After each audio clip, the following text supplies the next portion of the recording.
හැම දිනකටම තෙරුවන් සරණයි. අදත් අපි පටන් ගන්න යන්නේ අපේ අන්තිය. අපි ඊයේ කූටදන්ත සූත්‍රයේ දීඝනිකාය කියලා ඉවර කළා.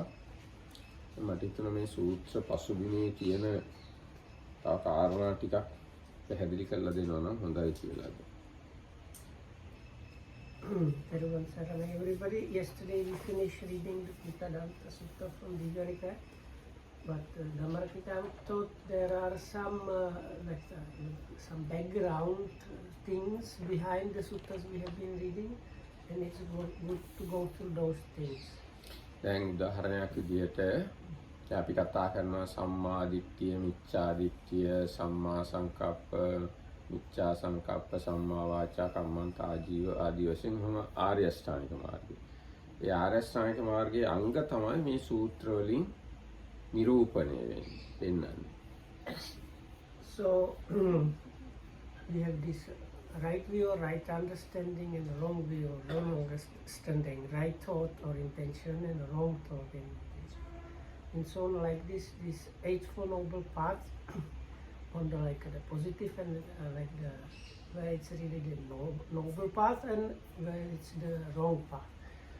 So it's Dhammarakita thought it's good to show within the sutta these actually the Eightfold Noble parts are referred to in the sutta. ඔව් දැන් උදාහරණයකට දැන් මේ බ්‍රහ්මජාල සූත්‍රයේ දෙසටක් මිත්‍යා දෘෂ්ටි කියවුණා. ඒතර දැන් මිත්‍යා දෘෂ්ටිය කියන වචනේ අපි අහලා තියෙනවා. ඒ වචනය තමයි මේ සූත්‍රයේ මුළුමනින්ම වගේ මුළු සූත්‍රයම වගේ සාකච්ඡා කළේ ඒ කාරණාව යම් දුරකට. So if we consider the first sutta of Dighanikaya, we have been reading those. So we started with the first one. Yesterday we finished with the sutta number 5. But we have been continuously reading those together with observations from the commentaries and so on.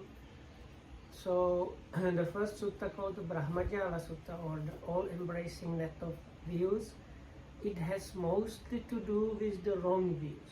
So the first factor of the Eightfold Noble Path, if you take the opposite factor, the miccā ditti, the wrong view or wrong understanding, the first sutta of Dighanikaya mainly deals with that. එතකොට දැන් මිත්‍යා දෘෂ්ටිය වශයෙන් අවබෝධ කරගන්නවා නම් ඒකම සම්මා දිට්ඨිය.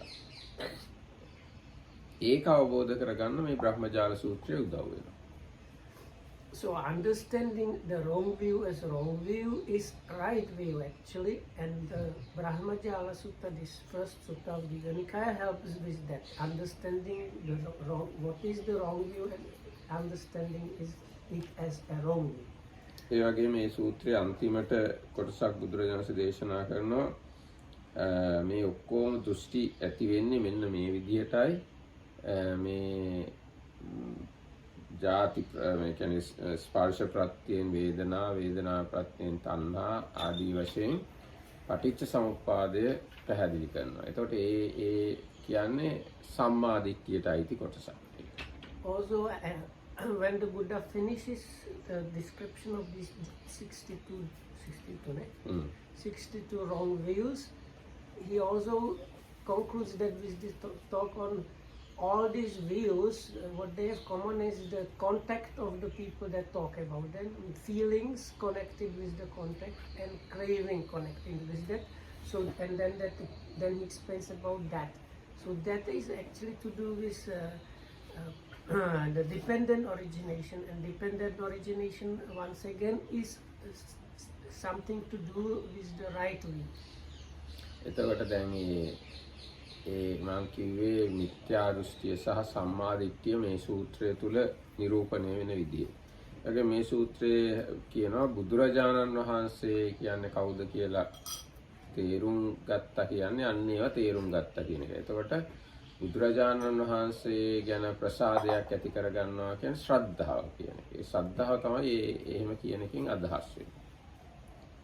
So part of the sutta also talks about the Buddha from different the Marakitam did not mention this directly, but the beginning actually the Buddha says what people that actually don't understand the Buddha, how they praise him, and then He explains what people that understand him how they might praise him. So all these aspects, different aspects of the qualities of the Buddha uh, and his amazingness are explained. So when one gets this information and starts understanding that this is very much to do with the faith, confidence, saddha. ඊට පස්සේ මේ ඒ සූත්‍රයේම තියෙනවා චූල සීල, මජ්ක්‍ධිම සීල, මහා සීල කියලා තුනක්. ඒ යටතේ කියවෙන්නේ සම්මා වාචා, සම්මා කම්මන්ත, සම්මා ආජීව කියන මේ මාර්ගාංග තුන. So then the part that talks about the morality, Venerable Dhammarakita says that part can be understood as pointing towards the three aspects of virtue, sila, within the Eightfold Noble Path, and that is the right speech, right action, and right livelihood. ඒ වගේ මේ සූත්‍රයේම අන්න ඒ විදිහට මේ සම්මා දිට්ඨිය ඊට පස්සේ මේ මිත්‍යා දිට්ඨිය ඒ වගේම සම්මා වාචා සම්මා කම්මන්ත සම්මා ආජීව ඔය විදිහට ඒ සූත්‍රයේ පැහැදිලි කරනවා. So within this sutta, if we consider the Eightfold Noble Path, within the first sutta of Dighanikaya, we can clearly identify parts that have to do mainly with the right view, and actually even the right view on its own, and also the understanding of the wrong views as wrong views. And the other sections that explain about morality, we can say that they have to do with the right speech, right action, and right livelihood. ඒකන සාමාන්‍ය ඵල සූත්‍රයට ගියාම ඒකේ මුලින්ම තියෙනවා මේ අජාසත් රජුරෝ ගිහිල්ලා එක එක පැවිද්දන්ව හම්බ වෙන හැටි ඒ කාලේ එක එක ශාස්ත්‍රවරු ඒ ප්‍රකාශය තුලිනුත් අපිට තේරුම් ගන්න පුළුවන් මිත්‍යා දෘෂ්ටිය කියන්නේ මෙන්න මේකයි. ඒකට මිත්‍යා දෘෂ්ටි වශයෙන් තේරුම් ගන්නවා කියන්නේම සම්මා දිට්ඨිය. So then if we move to the second sutta of Dighanikaya, the fruit of recluseship, Samanya Phala Sutta. So there the king goes to see the Buddha and asks him what are the visible results of being a recluse, or a kind of like a spiritual practitioner, if you like. But first the Buddha asked the king if he already asked this from some prominent spiritual teachers, and the king says yes, and he says each time he went to one of these teachers, they actually explained what their teaching is about, and did not answer the question. But within those explanations, you have another set of different wrong views and actually wrong practices, which again is falling within the right view, because as was stated before, understanding wrong view or wrong understanding as wrong understanding is right understanding. ඊට පස්සේ බුදුරජාණන් වහන්සේ අර මේ ජීවිතයෙන් ලැබිය හැකි ශ්‍රමණ භාවයේ ඵල සාමාන්‍ය ඵල විස්තර කරනකොට කියනවා රජුරුවන්ගේ සේවකයෙක් ඉන්නවා, එයා දකින්න රජුරුව බොහොම සැපෙන් ඉන්නවා දෙවියෙක් වගේ, තමනුත් මිනිහෙක් රජුරුවත් මිනිහෙක් වෙනවා, රජුරුව බොහොම සැපෙන් ඉන්නවා. ඒකට හේතුව පින කියලා එයා තේරුම් ගන්නවා. පිනේ විපාක වශයෙන් තමයි මේ රජුරුව සැප විඳින්නේ කියලා. ඒ කියන්නේ කර්ම ඵලය පිළිබඳ මූලික සම්මාදිට්ඨියක් තමයි එතනින් පෙන්නන්නේ. So in the Dhammarakita says, when the Buddha starts actually explaining what is the visible result of being a recluse, first there are two kind of very simple, kind of basic explanation. One of them is a slave or a servant that becomes a monk, and then the king says, once he has become a monk or a recluse, I will treat him completely in a different way. So it is a visible result of a recluseship. But the point that Dhammarakita wanted to point it out was, this person was thinking, I am a servant or a slave of this king. We are both human, but what we have to do and experience is so different. Maybe it was because this king has done some merits. So if I do some merits, some meritorious activities, I might get the same potential, which is a basic belief in the karma vipaka, the fruits of karma.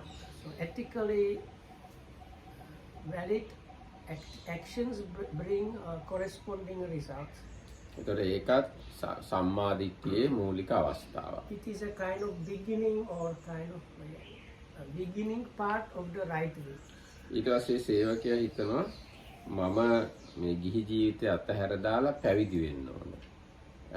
එතකොට එයා මේ සුළු ඥාතීන් හෝ මහ ඥාතීන් සුළු ධනයක් හෝ මහ ධනයක් යාර තිබන ඒ සියල්ල අතහැර දාලා මහාන වෙනවා.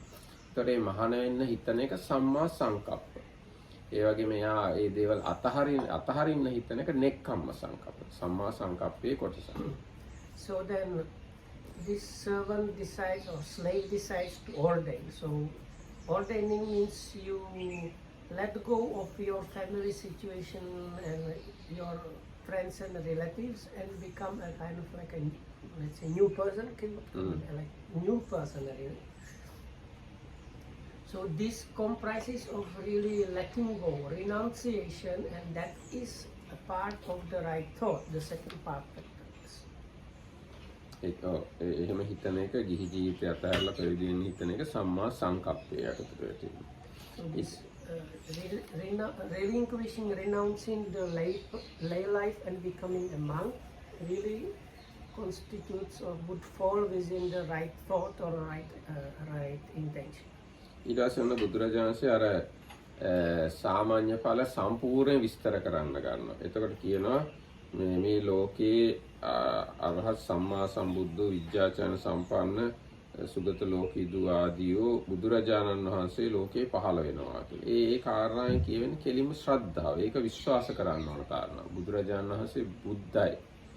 ඒ කියන්නේ බුදුන්ගේ බුදු බව අදහන තැනක් තමයි ඒතන කියවෙන්නේ.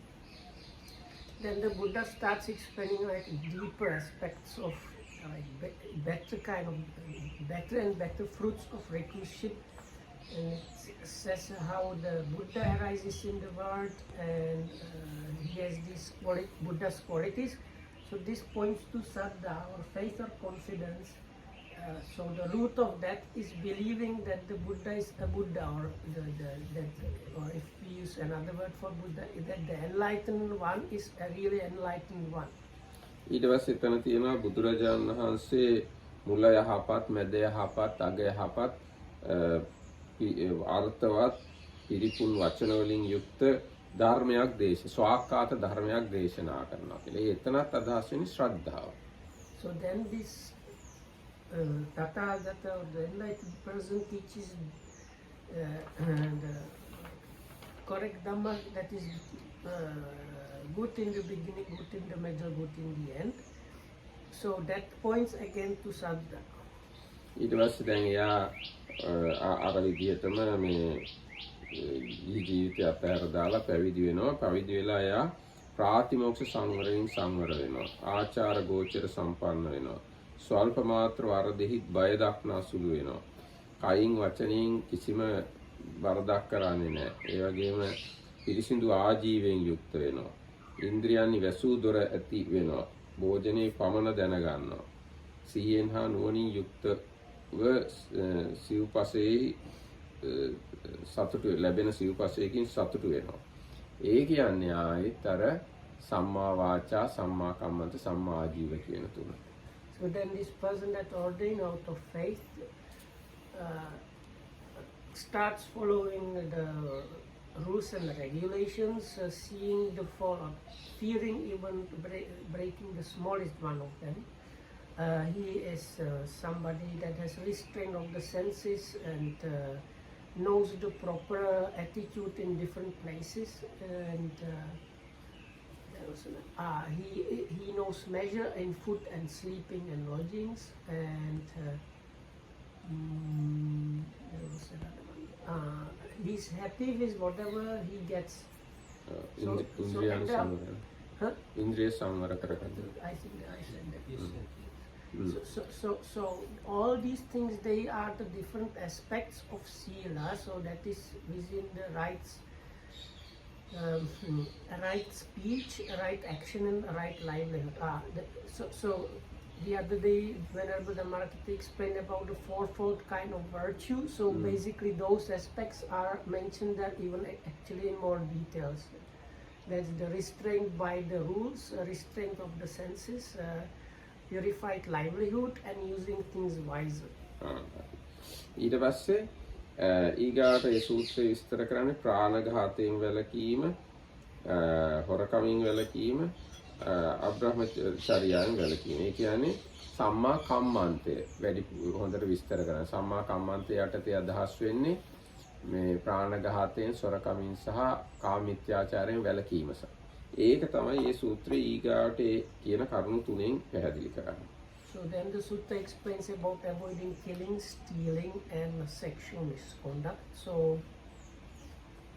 that is directly connected with the right action.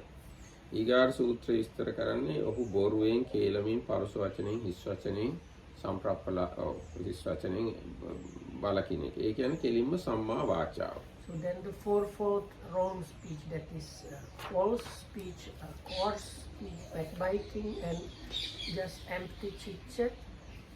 So avoiding those is directly, basically the right speech. ඊට පස්සේ දීර්ඝ වශයෙන් විස්තර කරනවා. ඒ විස්තර කරන ඒවත් බොහෝ දුරට සම්මා ඒව හැබැයි මේ කියන දේවල් අයිති වෙන්නේ උපසම්පදා හාමුදුරන්ට විතරයි වගේ. ගිහි අයට අදාළ වෙන්නේ නැහැ. ඒ කියන දේවලුත් ඔක්කොම සම්මා වාචා, සම්මා කම්මන්ත කියන දෙකට දාන්න පුළුවන්. චූල සීල, මජ්ක්‍ධිම සීල කියන එක. So then the sutta again talks about the three sections on morality, the lesser one, middling one, and greater one, which in greater length describes different aspects of morality or virtue, but this one is especially for higher ordained monks, not really for lay people. And actually it seems to me that the last section is more about the livelihood. So it's like the beginning parts have more to do with the speech and action, but the last bit has mostly to do with the right livelihood. ඒ කියන්නේ දැන් මේ සූත්‍රයේ මහා සීල කියන එක යටතේ තියෙන ඔක්කොම දාන්න පුළුවන් සම්මා ආජීව කියන එකට. මුල කොටස් දෙක චූල සීල, මජ්ක්‍ධිම සීල කියන දෙක දාන්න පුළුවන් සම්මා වාචා, සම්මා කම්මන්ත වලට. මහා සීල කියන එක දාන්න පුළුවන් සම්මා ආජීවයට. So the first I said ඊට පස්සේ තියෙනවා එයා මේ හුදකලා වෙනවා, අරඤ්‍යගත වෙනවා, මේ අර යාපත් බර විතරක් තියෙන කුරුල්ලෙක් වගේ සැහැල්ලු පැවතුම් ඇති වෙනවා. අරඤ්‍ය රුක්ෂ මූල, ශූන්‍යාග අරඤ්‍ය රුක්ෂ මූල, පිදුරු ගඩවල්, සොහොන්, ගල්ලෙන් අන්න ඒ වගේ දේවල් සේවනය කරමින් ජීවත් වෙනවා කියලා. ඒකෙන් කියන්නේ සම්මා වායාම, වීරිය කරනවා කියන එක.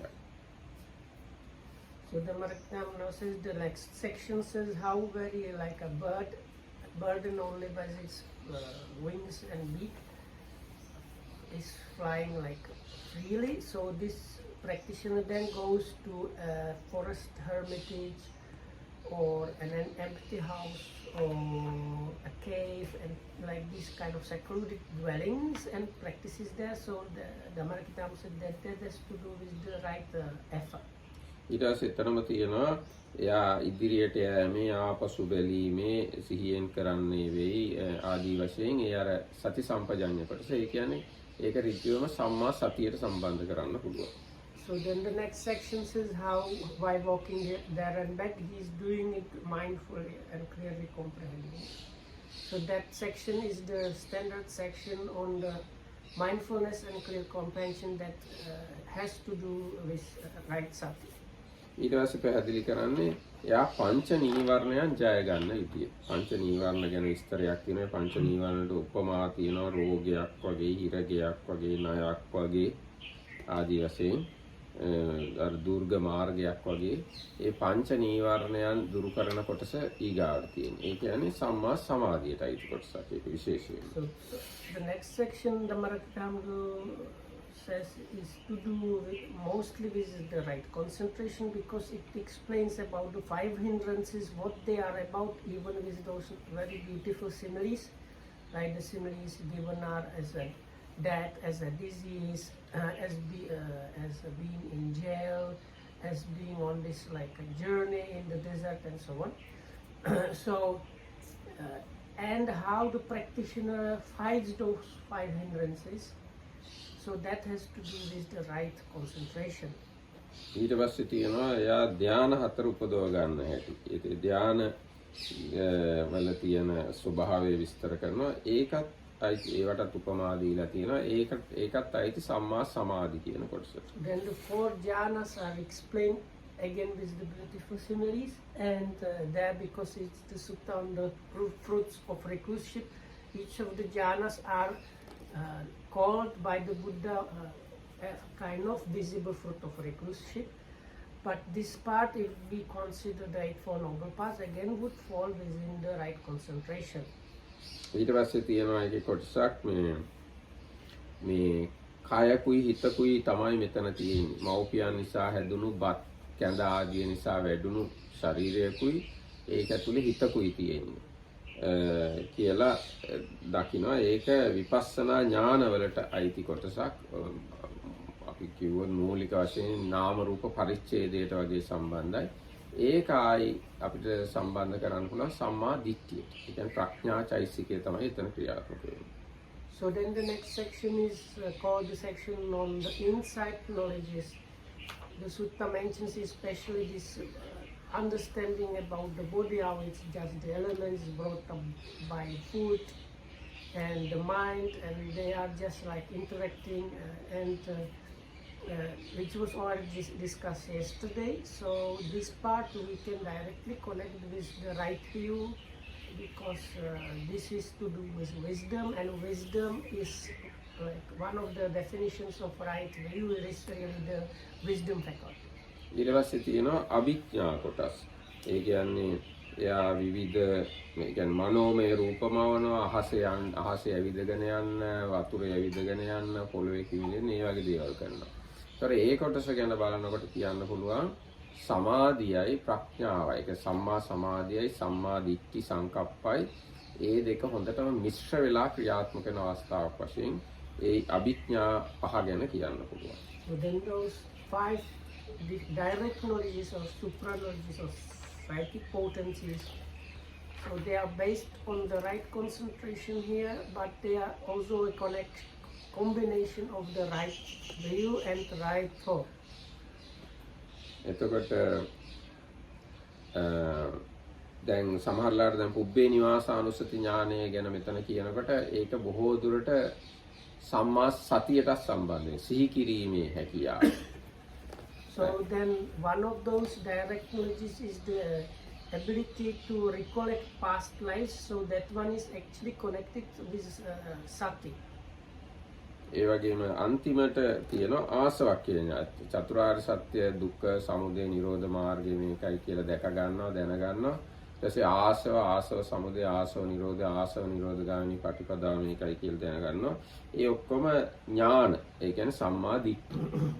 So then the last knowledge, one is called the knowledge of the extermination or eradication of the pains or cankers, asavakkaya-ඥාන, where it talks about clearly like experiential understanding the dukkha's, samudaya, nirodha and magga, that is the, let's say, suffering or unsatisfactoriness, origination or how it comes together, cessation or never arising again, and the path that leads to this never arising again. And then the same thing is there about the asavas or the cankers of pain or taints, this specific kind of defilements. They are there, their origination, cessation, and the path leading to that. So this one is all called the knowledge of the eradication of the taints. So the knowledge is usually categorized under the right view. ඊට පස්සේ දැන් මේ රහතුන් වහන්සේ ගැන තියෙන හින්දා ඒ දැනුමට අපි කියන්නේ සම්මා ඥාන කියලා. දැන් රහතුන් වහන්සේට ආර්ය අෂ්ටාංගික මාර්ගයේ අංග 8 හැර සම්මා ඥාන සම්මා විමුක්ති කියලා දෙකක් තියෙනවා. ඒතර ඒ කොටස ගැන අපිට කියන්න පුළුවන් සම්මා ඥාන තමයි ඒ විස්තර වෙන්නේ කියලා. සම්මා දිට්ඨියම තව දිගුවක්. So even though it has some connection with the right view and the wisdom faculty, actually properly this should be categorized as the right knowledge. Or so we know the standard definition is the Eightfold Noble Path, but there are two more factors, and that is Samma Jnana and Samma Vimutti. Samma Jnana being this right knowledge or right understanding, and this Asavakkhaya Jnana would be categorized within that realm. ඊට පස්සේ මේකේ තියෙනවා මෙහෙම දන්න මෙහෙම දකින්න යාගේ සිත කාමාශ්‍රවිනුත් මිදෙනවා, භවආශ්‍රවිනුත් මිදෙනවා, අවිද්‍යාශ්‍රවිනුත් මිදෙනවා. උප්පත්තිය ෂය වුණා. කරන්න තියෙන දේ කළා. තවදුරටත් කරන්න දෙයක් නැහැ කියලා දැනගන්නවා. ඒ කොටස ගැන කියන්න පුළුවන් සම්මා විමුක්ති කියලා. මිදීම, ආශ්‍රයයන්ගේ මිදීම කියන කාරණාව ඒ වාක්‍ය වලින් පැහැදිලි වෙනවා. ඒතකොට එතන සම්මා විමුක්ති කියන කාරණාව සම්බන්ධ කරන්න පුළුවන් ඒකට. So then the sutta describes the kind of enlightening or liberating experience and concludes with this. He understands it is liberated, and with that there is the knowledge there is nothing more to this kind of being or something like that. The translation is very difficult to do.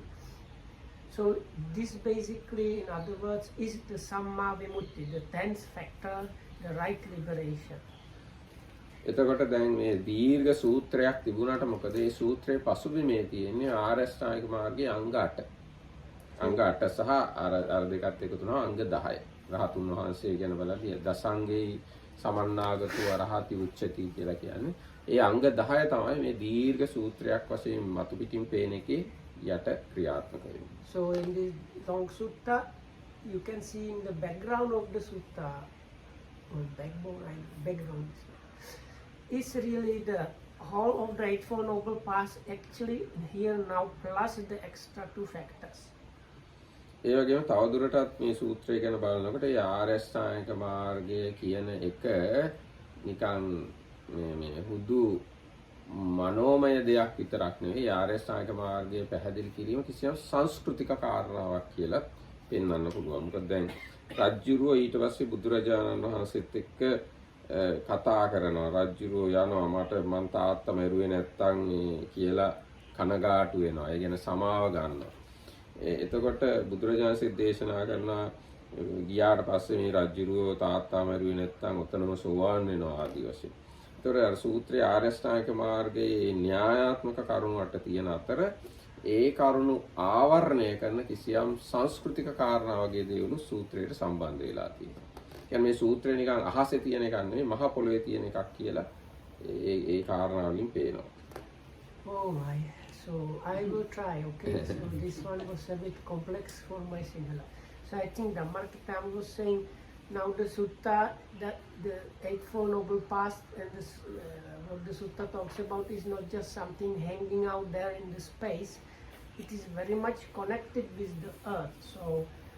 So that means the introduction and the conclusion of the sutta kind of takes it back to earth, so to say, or wraps it up. So the king, when he listened to that, he reacted and he actually asked the Buddha for forgiveness because he killed his own father. And part of that is also the Buddha telling the monks, if this king hadn't he killed his father, he would have been able to attain stream entry while listening to this. So this is kind of wrapping up of the whole situation and like bringing it to earth. Is there also not just the Eightfold Noble Path? එතකොට දැන් ඔන්නෝම ඒ සූත්‍රවල පසුබිමේ ක්‍රියාත්මක වෙන ධර්ම න්‍යායනුත් අපිට ටිකක් කල්පනා කළොත් වටහා ගන්න පුළුවන්. මේ සූත්‍ර වලින් පැහැදිලි කරන්නේ ආර්ය අෂ්ටාංගික මාර්ගය. එක්කෝ සත්‍තිස් බෝධිපාක්ෂික ධර්ම, එක්කෝ චතුරාර්ය සත්‍ය කියලා අන්න එහෙම පසුබිමේ ක්‍රියාත්මක වෙන න්‍යායාත්මක කාරණාත් අපි තේරුම් ගන්න දක්ෂ වෙන්න ඕනේ. එහෙම කියනවා.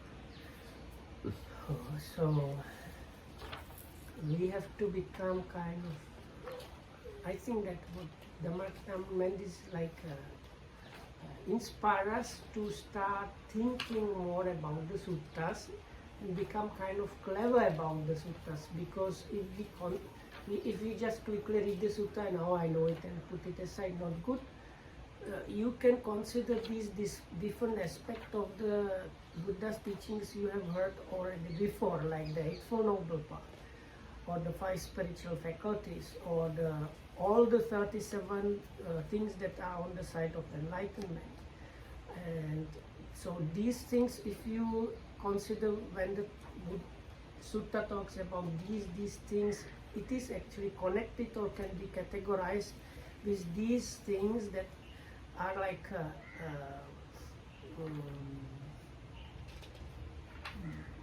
natural laws that are described there by different words. ඒ වගේම දැන් අම්බට්ට සූත්‍රය අපි කියුවා.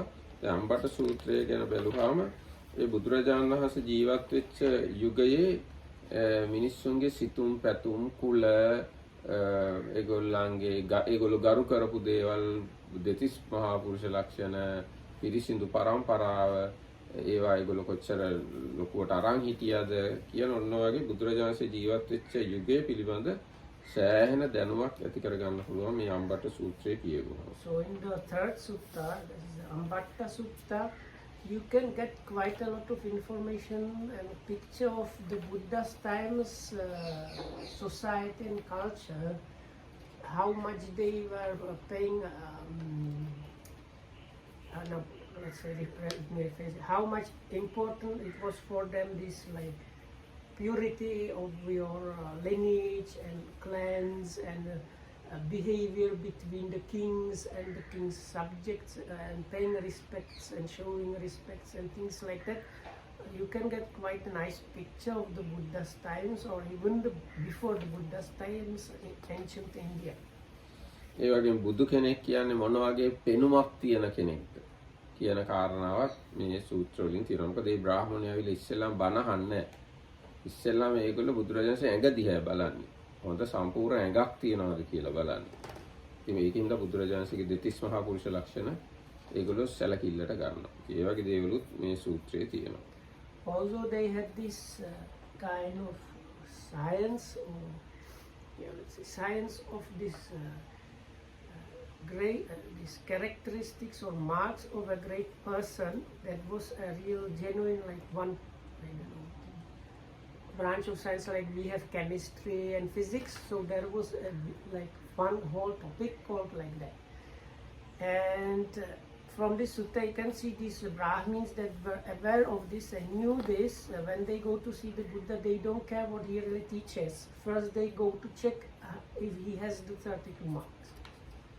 ඒ වගේම බුදුරජාණන් වහන්සේ තමන් එක්ක වාද කරන්න එන අයට සලකන විදිය බලා ගන්න. බුදුරජාණන්සේ මහා කාරුණිකයි කියලානේ අපි අහන්නේ හැමතිස්සෙම. නේද? බුදුරජාණන්සේ කතා කරන විදිහේ ඒ මහා කාරුණික බව හැමතිස්සෙම පේන්නේ නැහැ.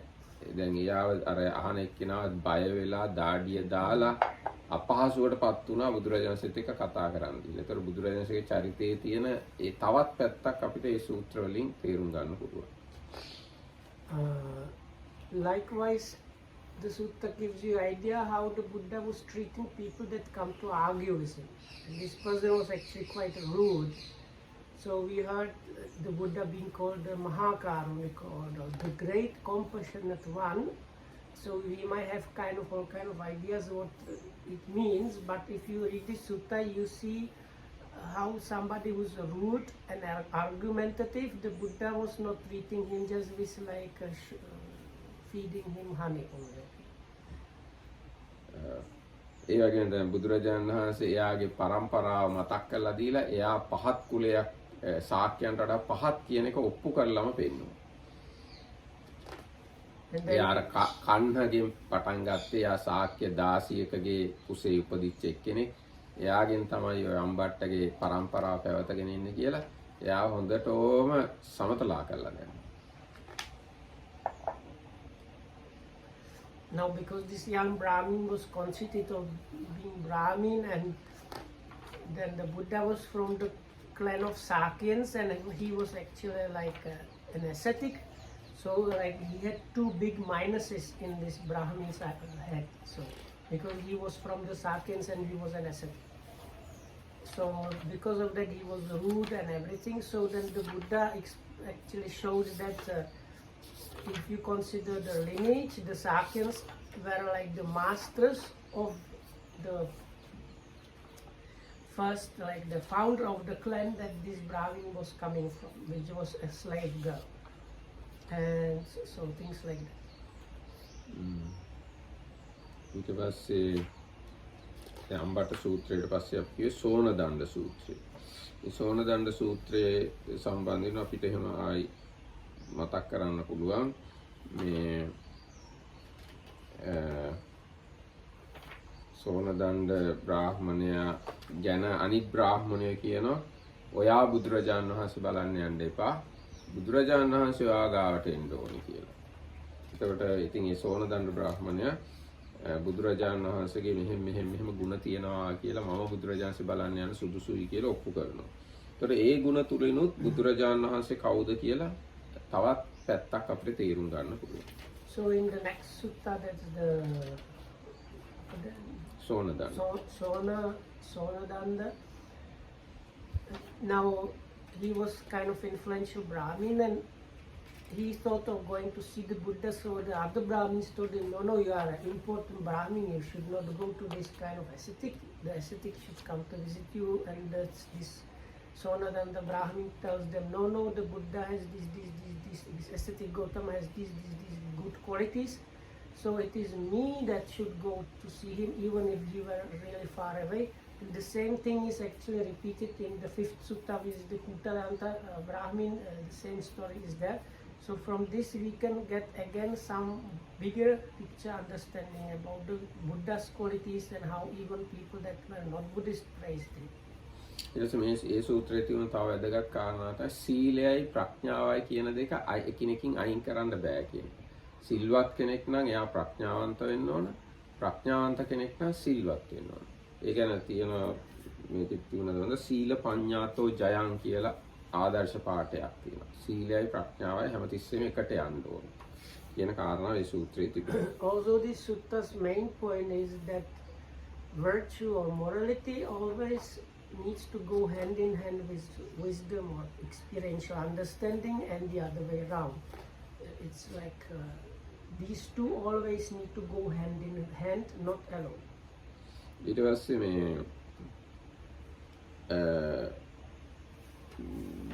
ඒ සූත්‍රය බුදුරජාණන්සේගෙන් ධර්මය අහලා සෝවාන් වුණා. ඒ සෝනදණ්ඩ බ්‍රාහ්මණයා සෝවාන් ඵලයටත්පත් වුණා. හැබැයි නෑ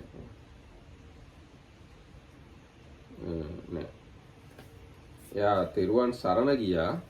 හැබැයි මේ එයා තෙරුවන් සරණ ගියාට එයා කියනවා බුදුරජාණන් වහන්සේට මම වැන්දොත් එහෙම අනිත් පිරිස ඉන්න තැන මගේ යසස අඩු වෙනවා. ඒ කියනවා මම බුදුරජාණන් වහන්සේට අත් දෙක උස්සනවා. ඒකෙන් ඔබ වහන්සේ හිතා ගන්න මම වැන්දයි කියලා. ඊට පස්සේ අනිත් පිරිස ඉන්න තැන මේ දැස්සොත් එහෙම මගේ වාහනයෙන් ඔබ වහන්සේට ගරු කරන්න කියලා මගේ යසස් පිරිහෙනවා. ඒකින්ද මම කෙවිට ඉස්සුවොත් මේ ඒ වාහනයෙන් බැහැලා මං වැන්දයි කියලා හිතා ගන්න කියලා. අන්නෝ දැන් ඒකෙන් තේරුම් ගන්න පුළුවන් මේ මිනිස්සු බුදුරජාණන් වහන්සේ අපිට ගොඩාක් වටිනවා වුණාට ඒ අය එහෙමමත් නෙමෙයි. ඒ අය බුදුරජාණන්සේ ගැන එහෙම තමයි පිළිපැදලා තියෙන්නේ.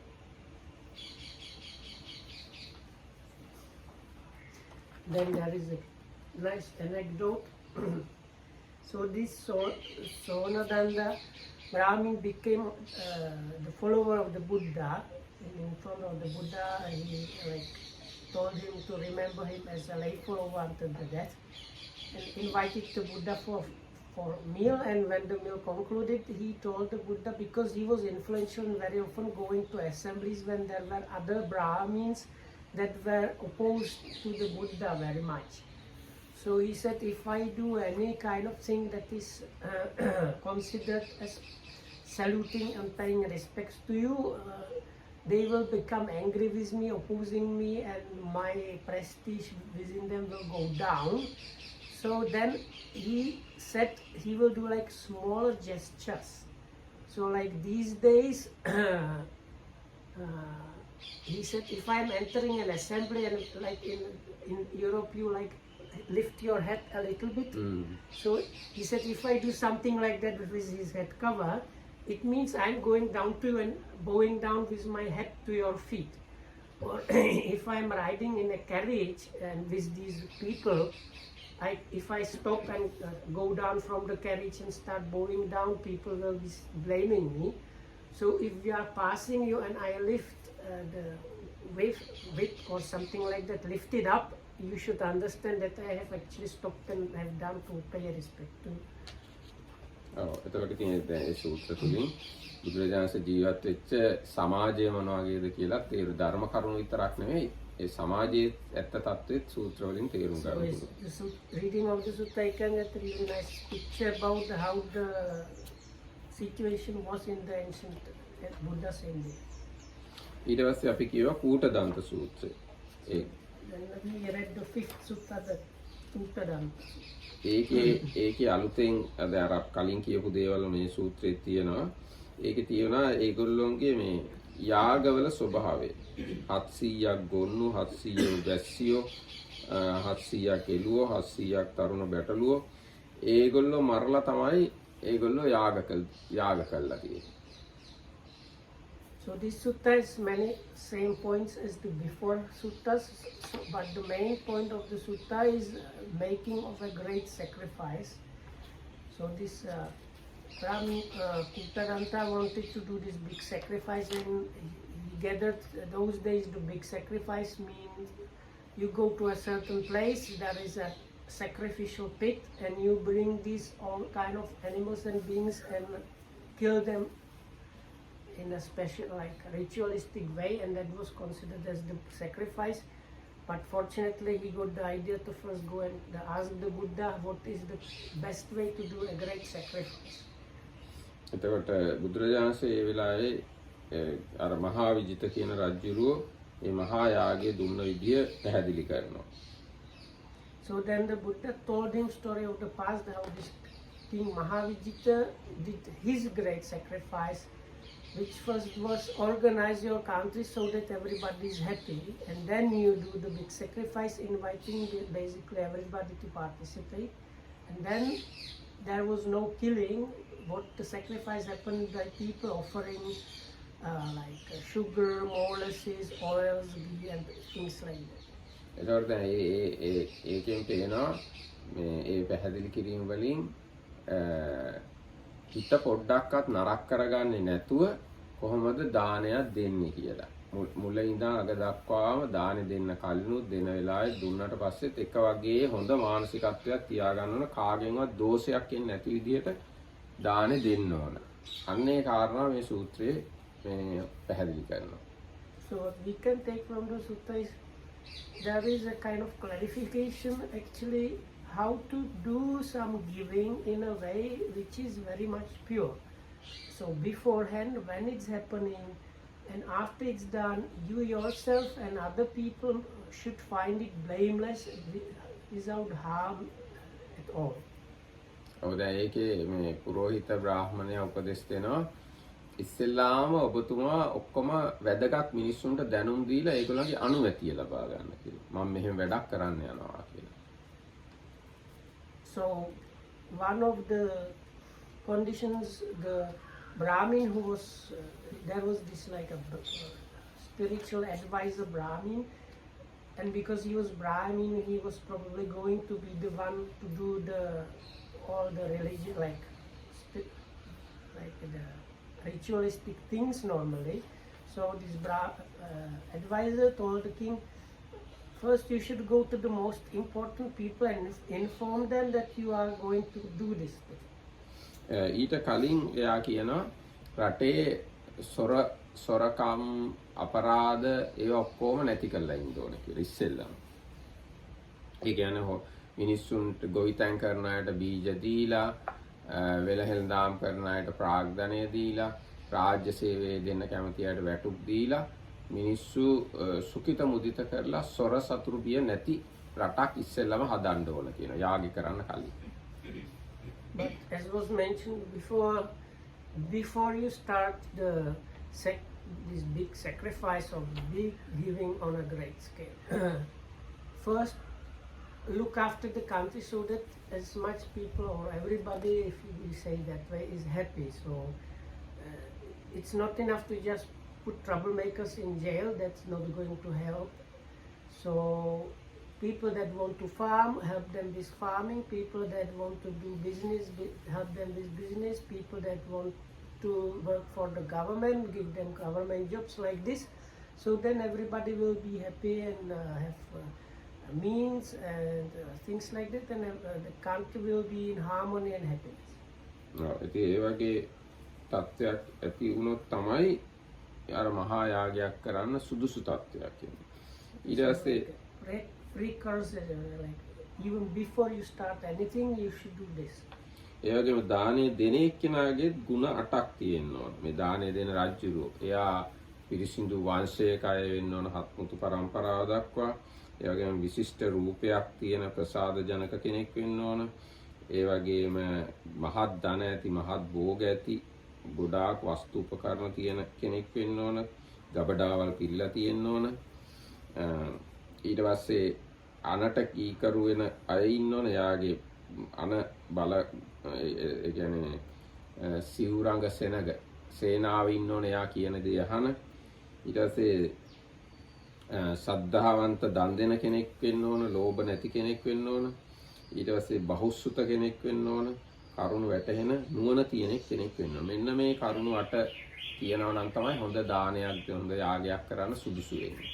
That is, advisor told him that the main organizer or main donor or the one that sets the things in motion should have these 8 good qualities, like being of the pure like lineage and powerful, beautiful, intelligent, learned, have command of his army, and these altogether 8 things.